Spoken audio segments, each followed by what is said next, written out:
Hello भैया, स्वागत है आप सभी का मेरे यूट्यूब चैनल स्कूल ट्यूशन गुरुजी में। बच्चों, हम कर रहे हैं आपका अभ्यास प्रश्न पत्र यानी प्रैक्टिस पेपर, जो कि डीओ इन जारी किया है क्लास 8 के लिए। अब ये पेपर 1 है बच्चों जो हम कर रहे हैं, और इसमें हमने सेक्शन ए को कंप्लीट कर लिया था 2 पिछले पार्ट्स में। ठीक है, आज हम करने वाले हैं बच्चों सेक्शन ए या खंड ब को। तो चलिए बच्चों, बिना टाइम वेस्ट के शुरू करते हैं अपने क्वेश्चन आंसर्स को। तो क्वेश्चन नंबर 8 देख लेते हैं बच्चों। क्वेश्चन नंबर 8 को 2 भाग दिए गए हैं, यानी कि 2 में से कोई एक कर सकते हैं। पहले खाद के कोई 3 लाभ लिखिए।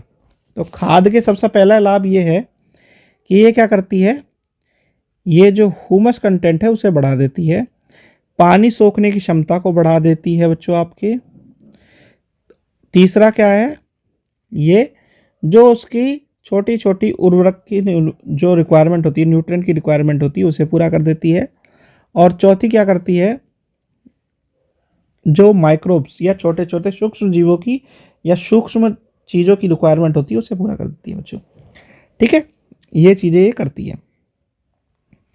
फिर है इसका दूसरा भाग, कृषि पद्धतियों को परिभाषित करें और फसल उत्पादन के दौरान उठाए गए महत्वपूर्ण चरण बताइए।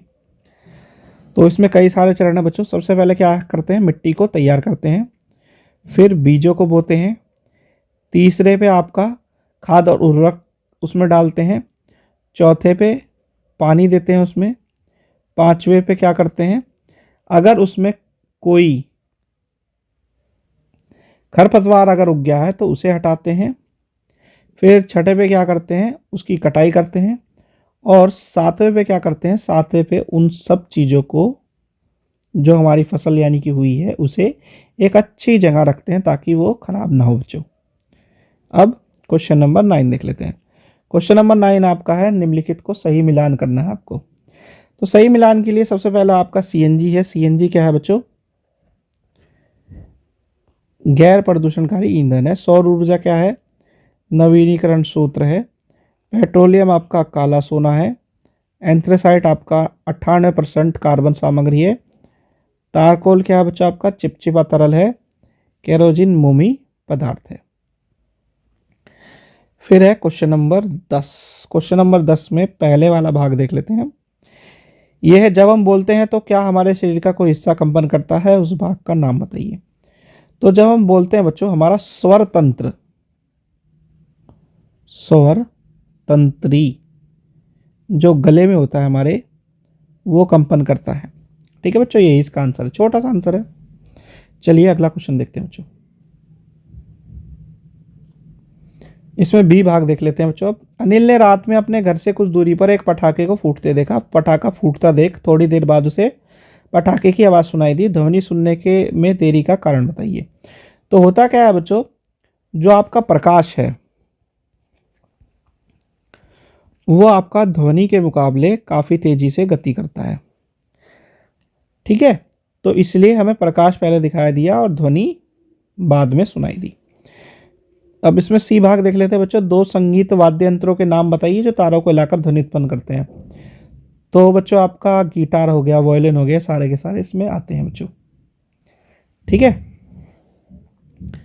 फिर है आपका इसका अथवा वाला भाग, संगीत में ध्वनि और शोर में के बीच कोई अंतर बताइए। तो संगीत में ध्वनि क्या होगी, कानों को आराम देगी। शोर क्या है, कानों को नुकसान देंगे। इसकी जो क्षमता होगी वो होगी कम, और इसकी होगी ज़्यादा, यानी 20 से ज़्यादा, थोड़ा सा जो है आपका ज़्यादा तेज आवाज़ होगी। ठीक है ना, तो इस तरह के 2 अंतर आपको बताने हैं बच्चों उसमें।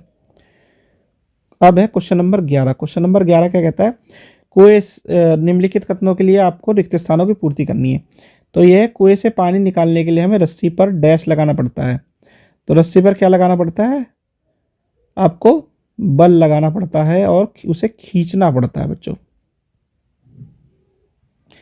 फिर है आपका बी भाग, एक आवेशित पिंड को पिंड उसकी ओर एक अनावेशित पिंड को डैश करता है। तो ये क्या करता है, खींचता है। फिर है, भरी हुई ट्रॉली को स्थानांतरित करने के लिए हमें इसको डैश करना होगा। तो क्या करना होगा, धक्का देना होगा। या खींचना होगा। फिर है आपका सी भाग, एक चुंबक का उत्तरी ध्रुव किसी दूसरे चुंबक के उत्तरी ध्रुव को क्या करेगा, दूर भगाएगा।